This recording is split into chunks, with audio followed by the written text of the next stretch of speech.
ఓం నమో వెంకటేశాయ.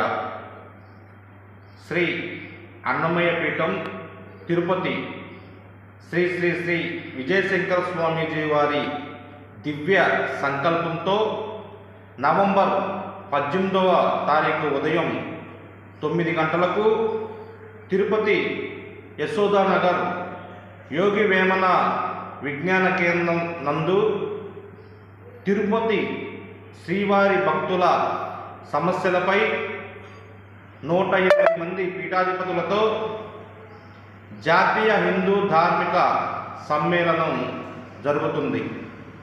అదేవిధంగా 19వ తారీఖు ఉదయం 10 గంటలకు తిరుపతి మంగళం బీటీఆర్ కాలనీలోని అన్నమయ్య పీఠం నందు తిరుమల శ్రీవారి భక్తుల సమస్యల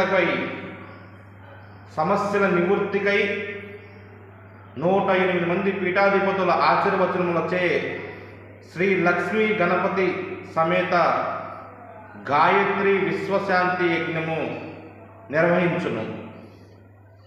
2 రోజుల కార్యక్రమం ఉద్దేశము స్వామీజీలు, పీఠాధిపతులు, మఠాధిపతులు, సన్యాసులు, మాతాజీలు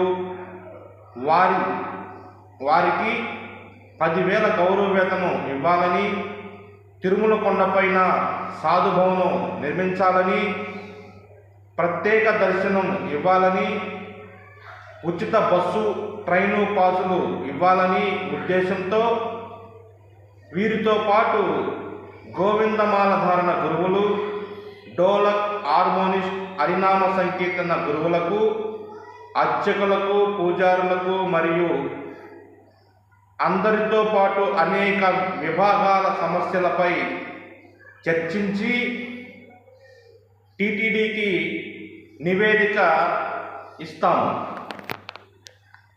ఈ జాతీయ హిందూ ధార్మిక సమ్మేళనంలో అందరూ పాల్గొని విజయవంతం చేయాలని కోరుకుంటూ ఓం నమో వెంకటేశాయ.